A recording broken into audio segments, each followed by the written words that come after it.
Games play a central role in the lives of almost all children, and most children easily become completely immersed in their favourite games.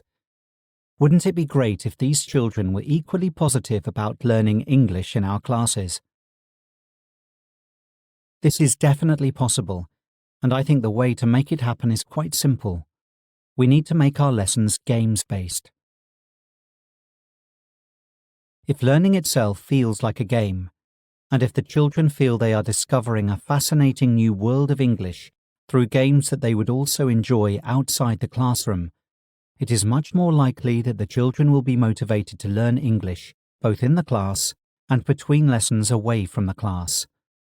And it is much more likely that they will use English in their daily lives.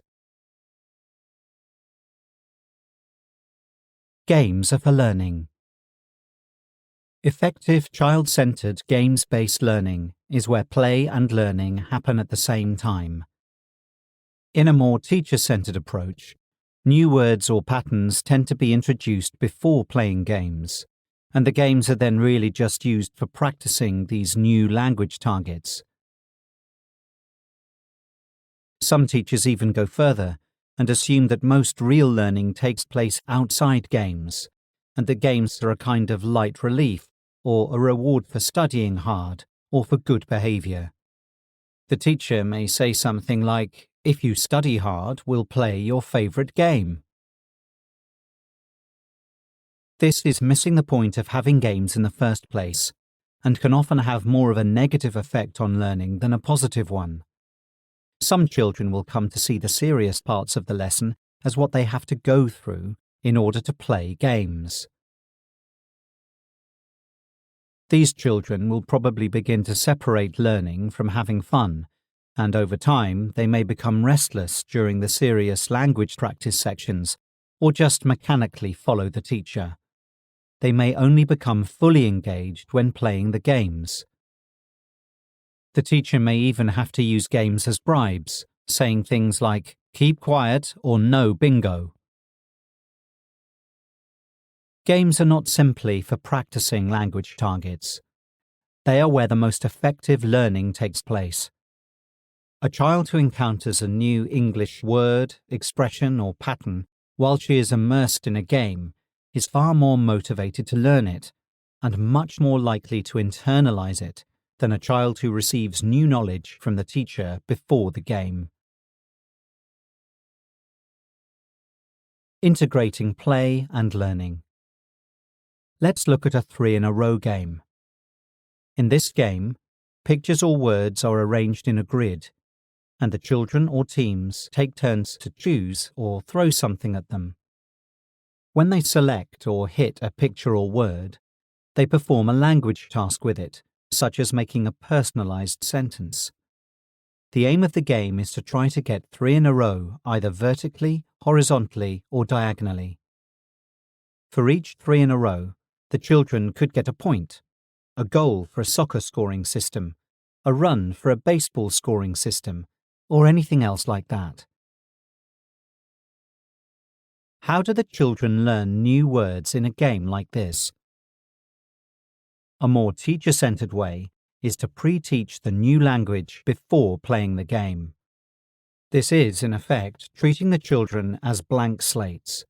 It is saying, "Follow me. You learn because I teach. Now practice the new language targets in the game." The game is just being used for practicing, not learning.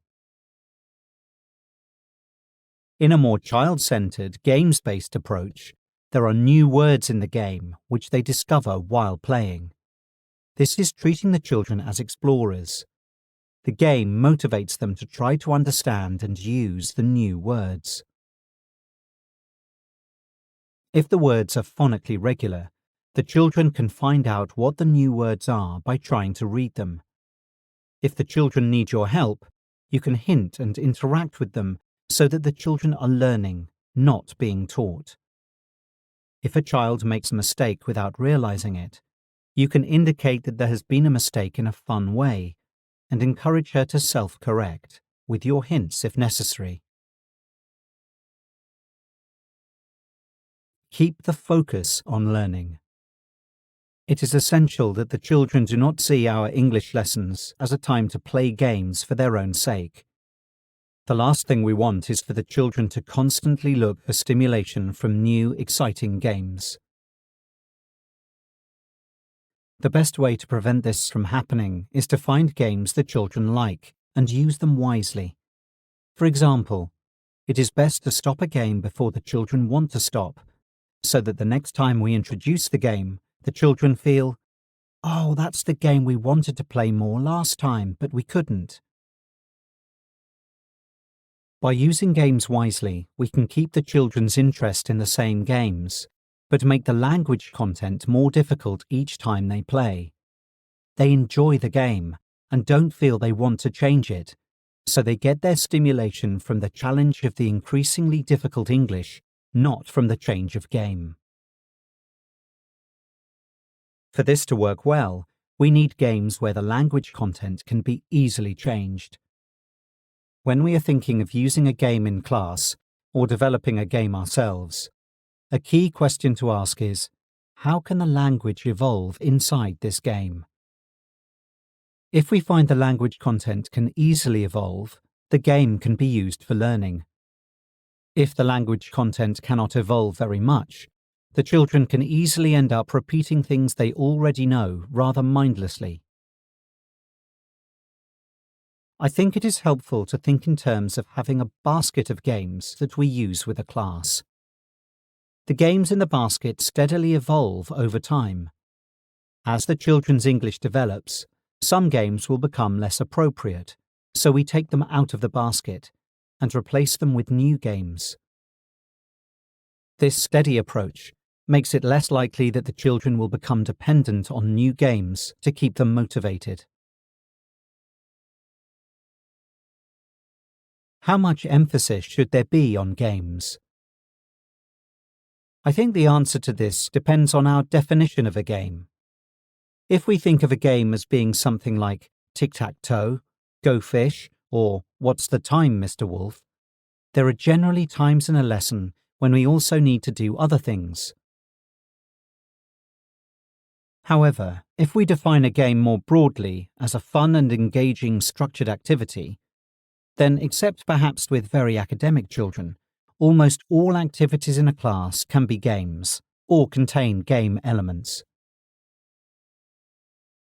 The important thing is for the children to feel deeply involved in our lessons. Games are one of the best ways of achieving this, but they are not the only way. There are many children who are fully engaged when sitting down by themselves and writing sentences with a pencil and notebook.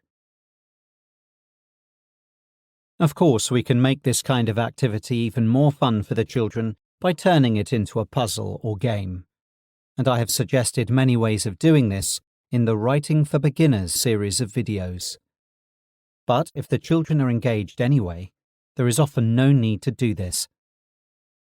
Every class is different and every child is unique. We need to find out what kinds of activities fully involve each of our classes, and when possible, each child within a class. When is the most important time to play games? I think the most important time to play games is when the children are encountering core language targets for the first time.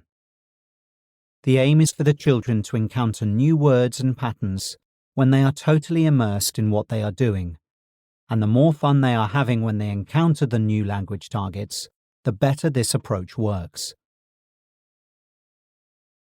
A teacher using a more teacher-centered approach may sterilize the way children encounter language targets for the first time by explaining, demonstrating, or drilling the targets, and then use games to practice them afterwards.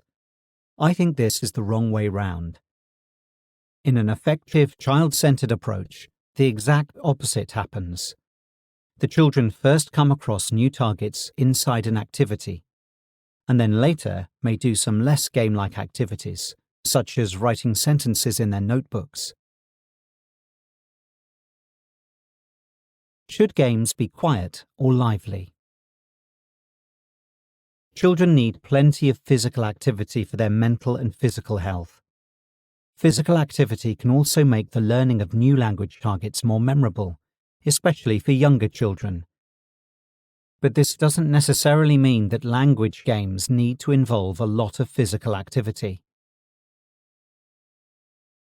One issue is that after a physically active game, it can sometimes be difficult for the children to focus on a quieter activity.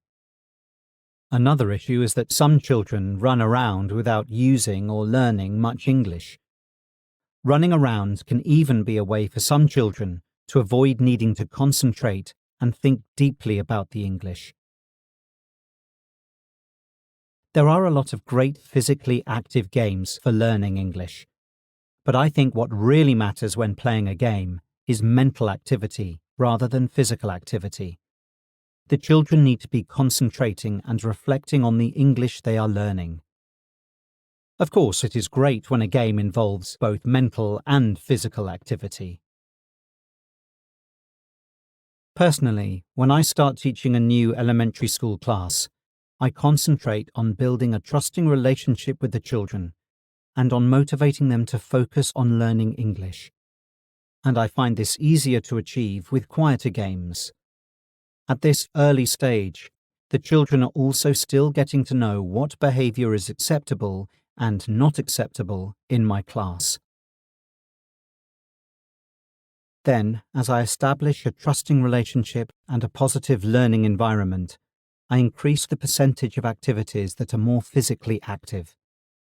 But whether the games are quiet or active, the children are using English all the time, and play and learning are fully integrated. This workshop will be continued in the next video.